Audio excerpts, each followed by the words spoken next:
십자가 지셨으나 다시 사셨네.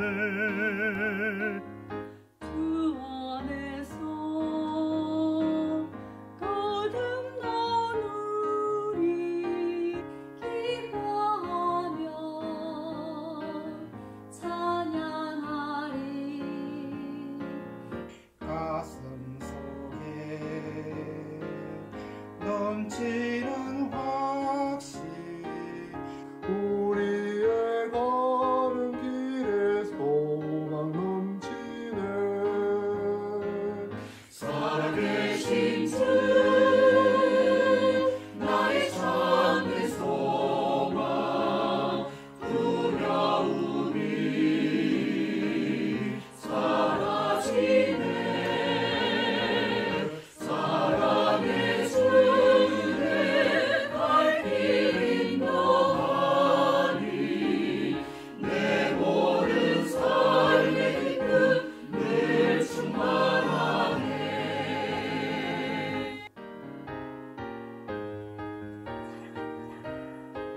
5월의 소망을 우리 모두 가지고 힘차게 삽시다. 화이팅! 우리 불꽃 가족 여러분, 그간 평안하셨습니까? 사랑합니다. 선한 싸움 다 마친 후에 우리 주님 배우리로. 사망 권세 다 물리치고 주님이 다스리니 영광 넘치네. 살아계신 주 나의 참된 소망, 두려움이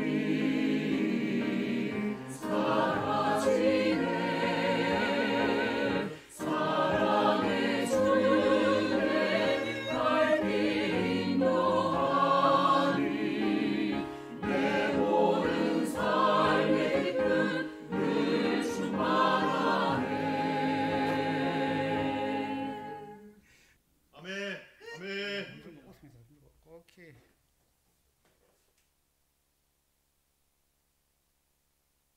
네, 은혜로운 찬양 감사합니다. 잠시 기도하겠습니다. 살아계신 하나님 아버지, 우리가 선한 싸움을 다 싸우고 주님 앞에 설 때까지 우리를 붙잡아 주시고 인도하여 주시옵소서. 우리는 너무나 연약하지만 부활하신 주님께서 함께 하시기에 반드시 이기고 승리할 줄 믿습니다. 이 시간 말씀을 들을 때에도 말씀을 통한 힘과 용기를 충분하게 누릴 수 있도록 역사하여 주시옵소서. 예수님의 이름으로 기도하옵나이다. 아멘. 옹알이를 가 시작한 아기의 경우에는 무슨 말을 하는지 알아듣는 것이 참 어렵습니다. 그죠? 음머라고 했는데 엄마들은 어떻게 알아들을까요? 엄마라고 말했다고 난리를 칩니다. 으브라고 말하면 아빠들이 가만히 있지 못하죠. 우리 아이가 벌써 아빠라고 말했다고 인스타그램에 올리고 페이스북에 속보를 전합니다. 물론 정말 아기가 엄마 혹은 아빠라고 말했을 수도 있습니다. 하지만 대개는 그저 옹알이인 경우가 많지 않습니까? 그런데 내가 듣고 싶은 말을 이미 마음에 담고 있으니까 비슷한 소리가 들리면 그것이라고 우기는 것입니다. 교회 다닌 지 얼마 안 된 세대 한 분이 하루는 감격해서 인스타그램에 글을 올렸습니다. 자기 아이가 말을 배우기 시작한 지 얼마 되지 않았는데 본인 따라서 성경의 내용까지도 말을 한다는 것입니다. 무슨 내용인가 했더니 하루는 자기 딸이 계속해서 다윗도 이렇게 말하더라는 거예요. 벌써부터 다윗이라는 성경 인물까지 말하는 것이 참 신통방통하다라는 것이죠. 그런데 사실 아이 아빠 입장에서 해석은 다릅니다. 딸이 화장실에서 이를 다부고는 다 했어 하는데 엄마는 다윗 얘기한다고 해석한 것입니다. 성경을 듣고 배울 때도 마찬가지입니다. 내 생각과 일치하는 이야기만 듣겠다라고 생각하면 오해가 생길 수 있습니다. 정직하게 듣는 것이 아주 중요합니다. 이렇게 인사해 봅시다. 선입견을 내려놓고 성경을 주목합시다. 선입견을 내려놓고 성경을 주목합시다. 지난 시간에 행함이 아니라 오직 믿음으로 의로워진다는 사실에 대해서 사도 바울이 두 가지 실예를 가지고 말한다는 것을 살펴보았습니다.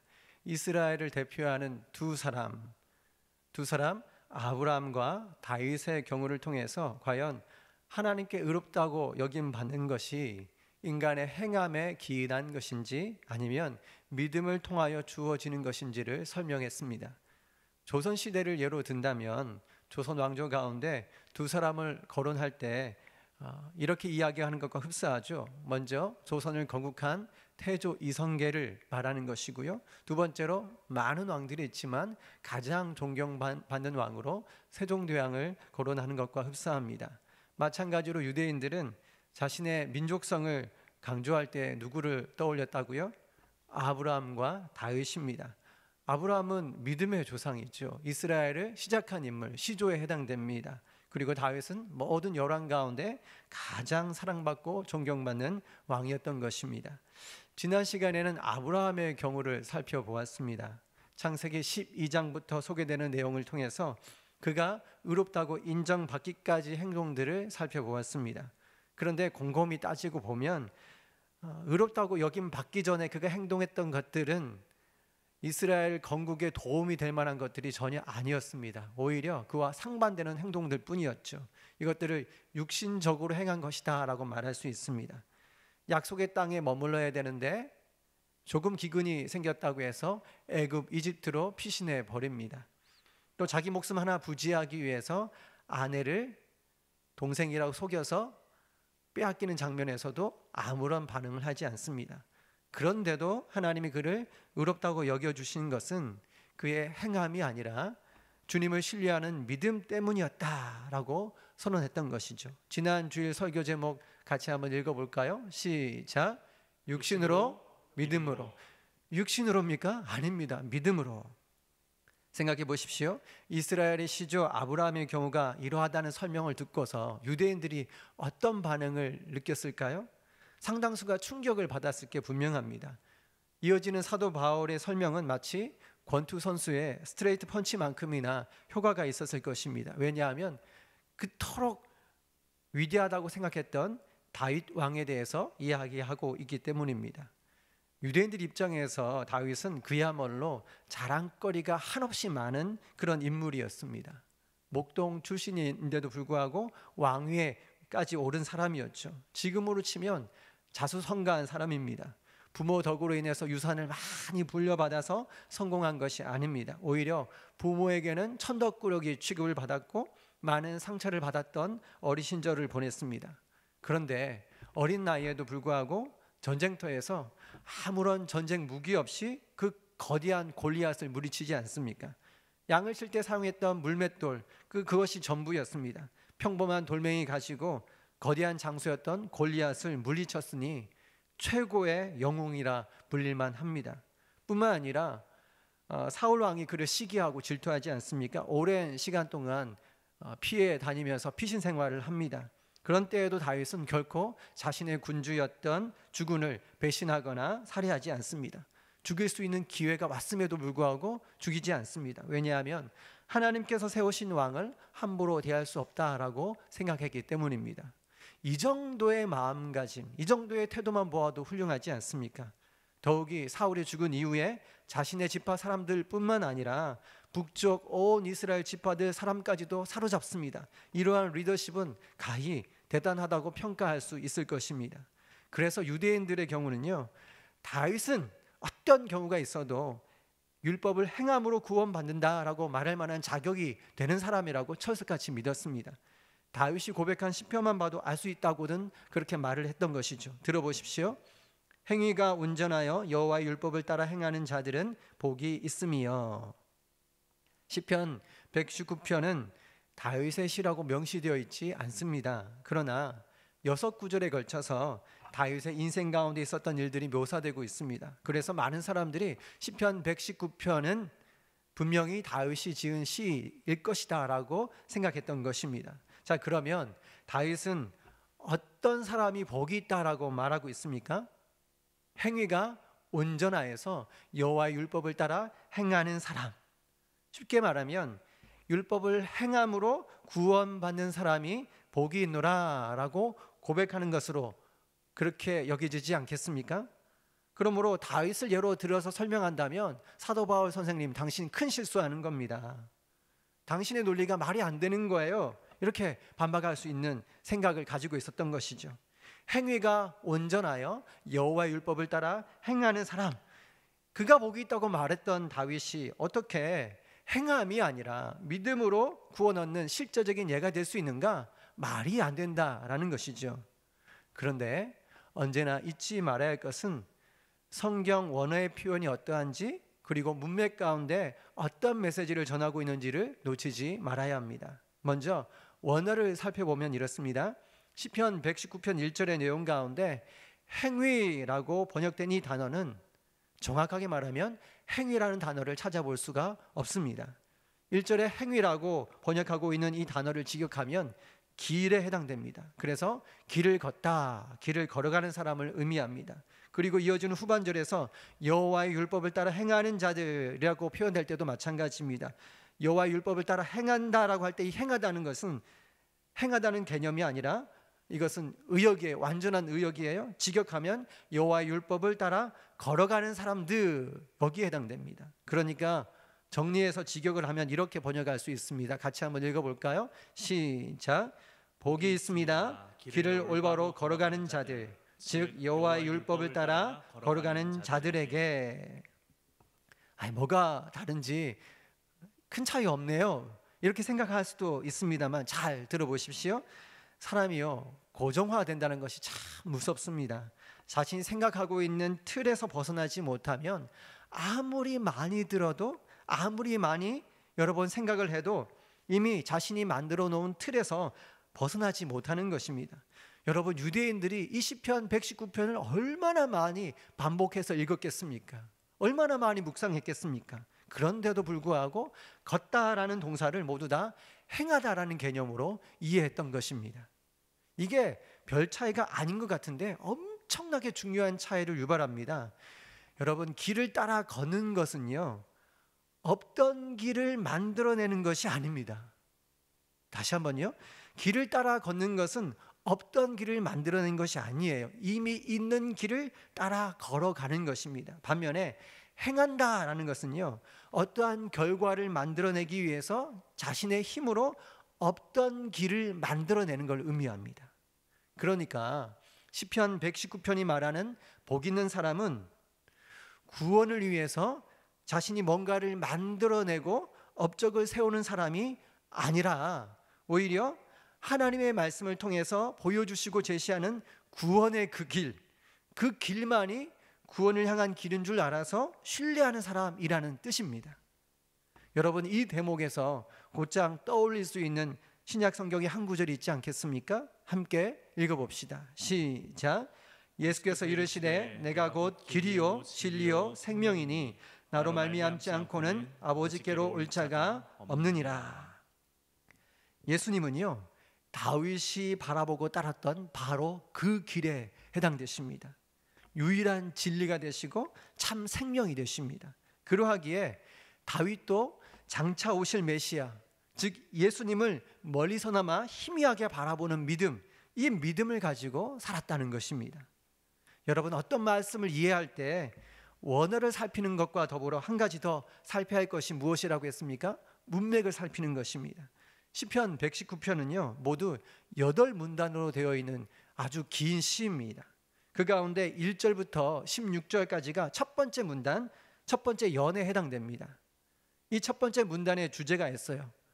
이 첫 번째 문단의 주제는 하나님의 말씀이 얼마나 귀하고 소중한지를 고백하는 사모함과 열정에 대한 것입니다. 여러분 잘 들어보세요. 문장의 순서가 중요합니다. 우리가 사모하고 열정을 갖기 때문에 하나님 말씀이 귀해지고 소중해지는 게 아닙니다. 우리가 어느 날 성경을 하나님 말씀으로 인정하기 때문에 성경의 진리가 되는 게 아니에요. 이와 정반대로 하나님 말씀이 참으로 귀하고 소중한 진리가 되시기 때문에 마땅한 사모함과 열정을 고백한다라는 내용입니다. 그러므로 시편의 문맥과 흐름 그리고 주제를 감안한다면 이 구절이 행함으로 구원받는다는 개념이 아니라는 것을 확실하게 알 수 있는 것입니다. 사도 바울은 이러한 모든 개념을 선입견을 따라서 이해한 것이 아니라 정직하게 바르게 깨달았던 것입니다. 하여서 다윗이야말로 행함이 아니라 믿음으로 구원받는 실제적인 예가됨을 본격적으로 말하기 시작합니다. 본문 6절을 함께 읽어봅시다. 시작. 일한 것이 없이 하나님께 의로 여기심을 받는 사람의 복에 대하여 다윗이 말한 바. 여기 보면 복이라는 단어가 나오지 않습니까? 앞서 소개한 시편 119편 1절에 언급되었던 복과 같은 개념이에요. 그리고 의도적으로 길을 걷다라는 동사 대신에 일하다라는 단어를 사용하고 있습니다. 그러니까 걷는 것, 즉 이미 있는 길을 따라 걷는 것과는 다른 의미, 없는 길을 만들어 창출해내는 행함을 구별해서 말하고 있는 겁니다. 여러분, 길이요 진리요 생명 되신 하나님은 인간이 만들어서 진리라고 합의하고 창출해낸 존재가 아닙니다. 하나님은 우리 사람들이 인정하든 인정하지 않든 간에 길이 되시고 진리가 되시고 생명이 되십니다.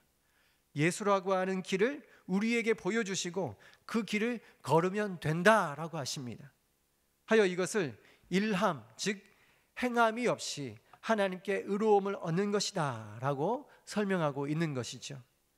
그러니까 다윗이야말로 유대인들이 선입견을 가지고 이해했던 이 행위에 따른 복이 아니라 무엇이 참된 복인지 잘 알았던 사람이라는 설명인 것입니다. 사도는 그러한 다윗의 고백을 예로 들어서 말합니다. 본문 7절과 8절 함께 읽겠습니다. 시작. 불법이 사함을 받고 죄가 가려짐을 받는 사람들은 복이 있고 주께서 그 죄를 인정하지 아니하실 사람은 복이 있도다 함과 같으니라. 오늘날 적지 않은 사람들은 이 구절을 대할 때 과연 이 구절이 구약 성경 가운데 어떤 구절을 인용하고 있는지 잘 몰라요. 하지만 유대인들은 달랐습니다. 사도가 이 말을 언급할 때 과연 구약 성경이 어떤 구절을 인용하고 있는 것인지 단박에 알 수 있었어요.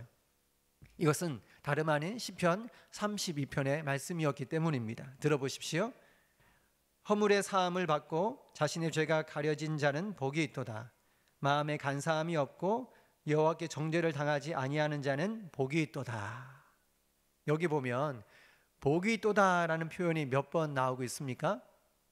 2번 나옵니다. 아슈레, 아슈레.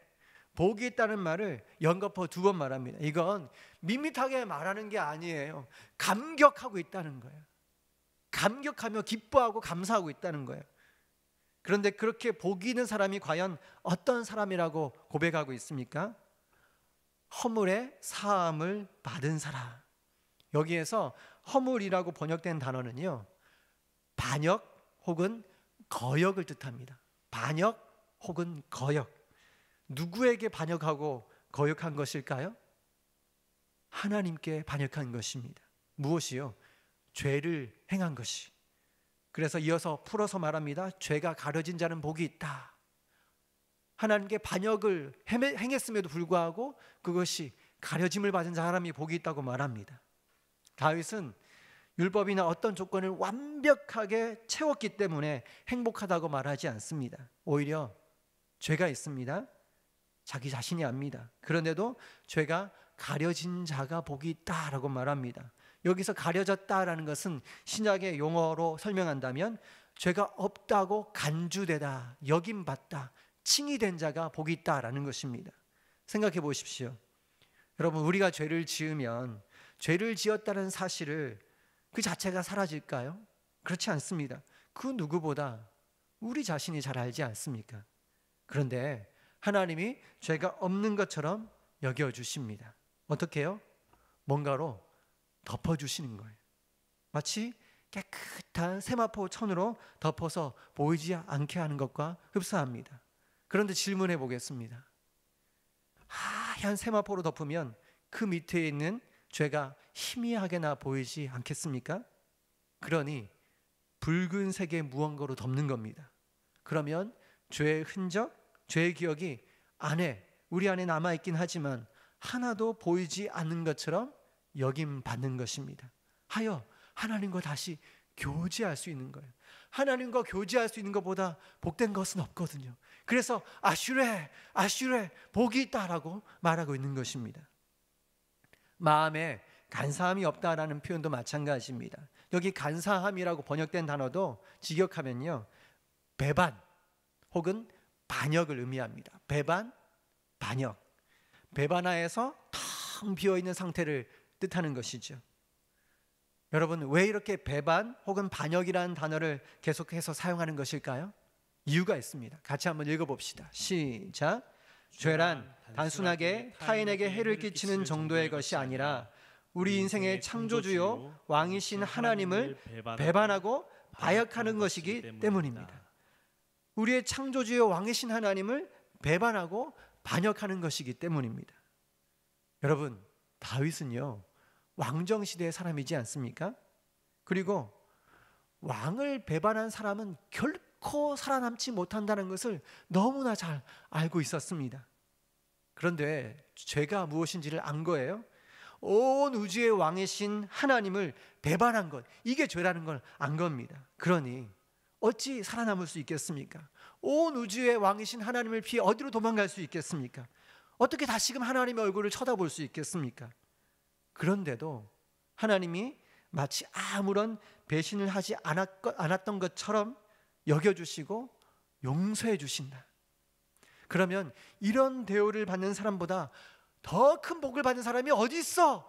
이걸 깨닫고는 아슈레라고 고백하는 겁니다. 여기서 놓치지 말아야 될 아주 중요한 사실이 한 가지 더 있습니다. 시편 32편이 과연 어떤 죄를 저지른 다음에 고백한 내용인가 하는 것입니다. 다름 아닌 다윗의 인생에 있어서 결정적인 죄를 지었던 그 사건을 배경으로 합니다. 다윗의 충직한 신하의 아내였던 밧세바를 빼앗아서 취한 사건을 배경으로 하는 것이죠. 주님의 은혜로 왕이 되었어요. 먹고 살기 편안해졌습니다. 그러니 부하들은 전장터로 보내고 자신은 대낮에 시간이 되기까지 늦잠을 잤습니다. 실컷 늦잠 자고 나서 왕궁 위에 거닐면서 할 일 없이 구경하고 있었습니다. 그러던 중에 왕궁 주변에 어떤 집에서 한 여인이 옷을 벗고 목욕하는 장면을 본 거예요. 그리고는 욕정을 참지 못해서 그 여자를 불러들이고는 간음을 행합니다. 물론 다윗도 알고 있었습니다. 그 여자가 자신의 충성스러운 신하 우리아의 부인이었다는 사실을요. 다윗을 섬겼던 모략가 가운데 아히도벨이라는 사람이 있습니다. 아히도벨. 이 사람은 삼국지의 인물 가운데 제갈공명 같은 사람이었어요. 탁월한 지략가였습니다. 그런데 이 아히도벨의 손녀가 밧세바입니다. 그리고 그녀가 충신 우리아의 아니었다는 사실을 다윗이 몰랐을까요? 그렇지 않습니다. 그런데도 불구하고 간음을 행합니다. 그리고 사건을 은폐시키기 위해서 자신을 위해 목숨을 위해 싸우고 있는 충신 우리아를 죽게 만듭니다. 직접 죽이지는 않지만 죽게끔 명령합니다. 살인 교사를 내리는 것이죠. 그리고 거짓으로 덮으려고 은폐를 합니다. 아무도 모를 줄 알았습니다. 시간이 지나면 자기 자신도 기억하지 못하리라 기대했습니다. 그런데 누가 아실까요? 하나님이 아십니다. 하나님이 아셔요. 나단 선지자를 통해서 죄를 지적하시죠. 여러분, 자신의 죄나 잘못이 지적받을 때 그걸 받아들여서 회개하는 사람이 있습니다. 반면에 죄를 지적하는 사람, 그 사람을 죽이려는 경우가 더 많지 않겠습니까? 메시지가 마음에 안 들면 메신저를 대항하기 마련입니다. 그런데 다윗에게는 하나님의 은혜가 주어졌습니다. 그래서 자신의 죄가 지적받았을 때 회개하기 시작합니다. 눈물을 쏟으며 용서를 구하는 것이죠. 그런데 여러분, 한번 여기서 생각해 보십시오. 사람 죽이고 한 가정을 파탄으로 만들었습니다. 그런 사람이 겨우 눈물 흘리며 용서 구한다고 용서받을 수 있겠습니까? 그럴 수 없습니다. 몇 방울 눈물 흘렸다고 용서해 주면 말이 안 됩니다. 더욱이 죄라는 것이 단순하게 타인에게 해악을 끼친 것만이 아니지 않습니까?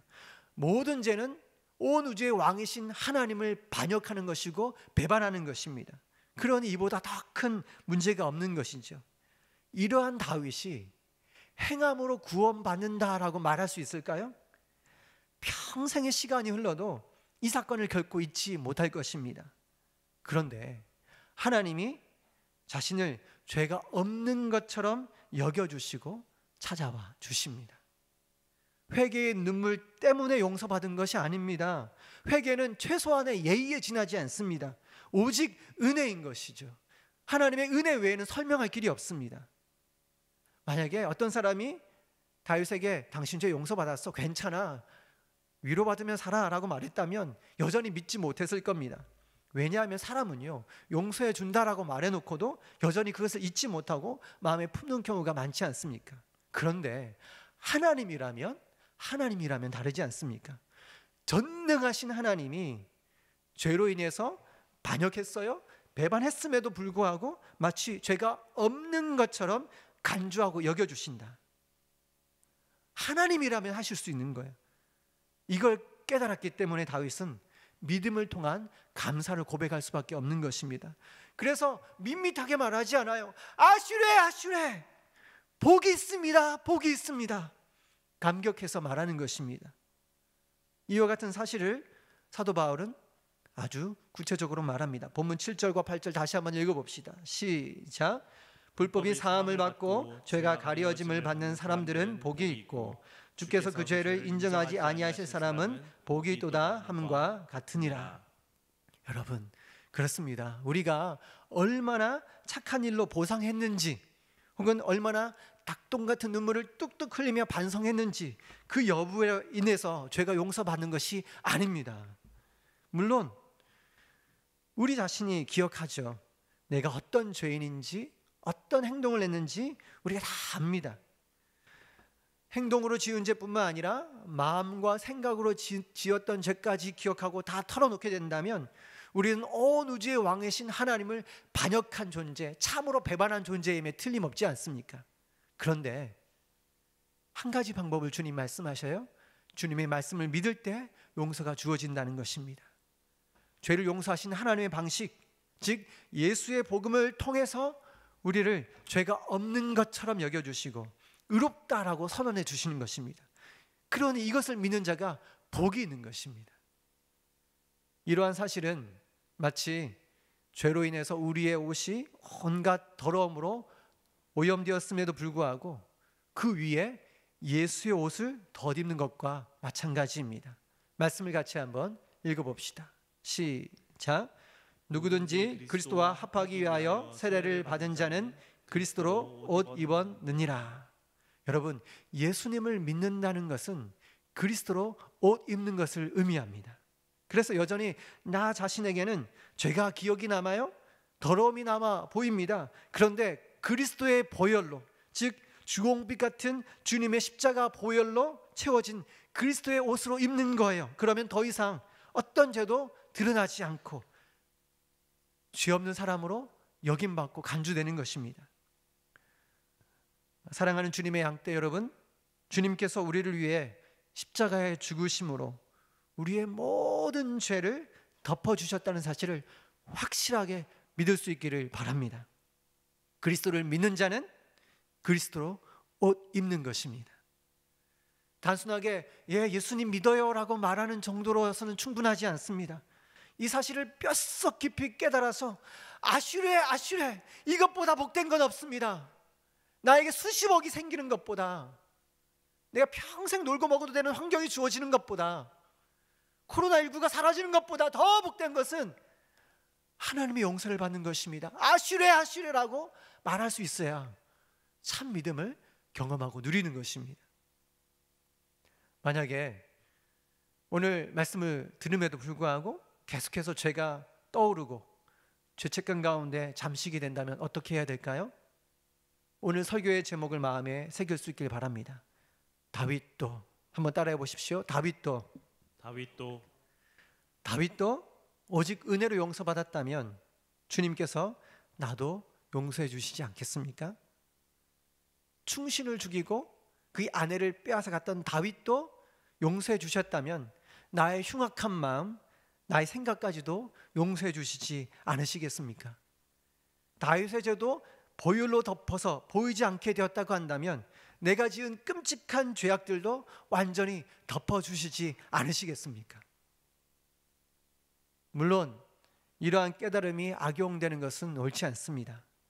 다윗이 시편 32편을 고백한 이후에 다시금 살인을 하거나 간음을 행하지 않았다는 사실을 기억할 필요가 있습니다. 그런데 여러분 착각하지 마세요. 그가 다시금 죄를 반복하지 않았기 때문에 용서받은 게 아니에요. 다시는 반복하지 않았다는 의로움을 스스로 세웠기 때문에 용서받은 것이 아닙니다. 그리스도로 용서받은 것입니다. 믿음으로 용서받은 것입니다. 그렇게 믿으면 조금씩 달라지게 되는 것이죠. 왜냐하면 죄가 단순히 실수나 타인에게 악행을 하는 것 정도가 아니라 온 우주의 왕이신 하나님을 배반하는 것임을 기억하기 때문입니다. 전에 교회에서 어떤 집사님과 상담을 한 적이 있습니다. 이분은요, 교회에서 봉사를 얼마나 열심히 하는 분인지 모릅니다. 참 훌륭한 분이셨어요. 여러 가지로 볼 때 참 존경받기에 모자람이 없는 분이었습니다. 그런데도 불구하고 힘들다는 거예요. 왜 힘드세요? 물어봤더니 옛날에 저질렀던 그 죄들 생각이 나면 그때마다 너무 괴롭다는 거예요. 지금은 내가 거룩한 척 교회 다니지만 옛날에 범했던 그 죄악들 생각하면 너무 내 자신이 이질적으로 보이고 가식적으로 보인다는 거예요. 여러분, 이러한 때 어떤 마음과 생각을 갖는 것이 필요할까요? 앞으로 내가 얼마나 착한 일을 행하느냐를 보시고 주님이 용서해 주시는 것이 아닙니다.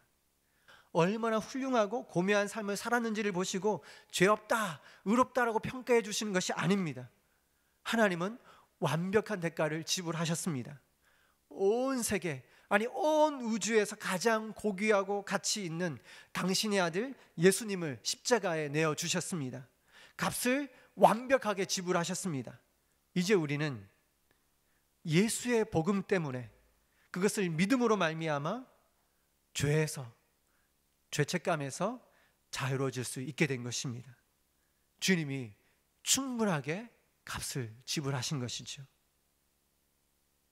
없던 길을 만들 필요가 없습니다. 사실 우리는 죄를 깨끗하게 해결하고 하나님께 나아가는 그 길을 스스로 만들어낼, 창출해낼 능력이 없습니다. 예수를 통해서 새롭게 난 그 길을 걸어가기만 하면 되는 것입니다. 마지막으로 한 번만 더 외쳐보십시다. 다윗도 그렇습니다. 다윗이 행함이 아니라 믿음으로 용서받고 구원받은 것처럼 저와 여러분도 어떤 선한 행동, 업적으로 용서받는 것이 아니라 오직 믿음으로 하나님의 한량없는 은혜로 용서받았음을 한순간도 놓치지 않기를 바랍니다. 그래야 해서 가장 복된 것이 무엇인지 아슈레라고 고백할 수 있는 저와 여러분 될 수 있기를, 진정한 자유, 죄와 죄책감에서 온전한 자유를 누리게 되는 저와 여러분 될 수 있기를 주님의 이름으로 축원합니다. 아멘. 우리 함께 찬양하고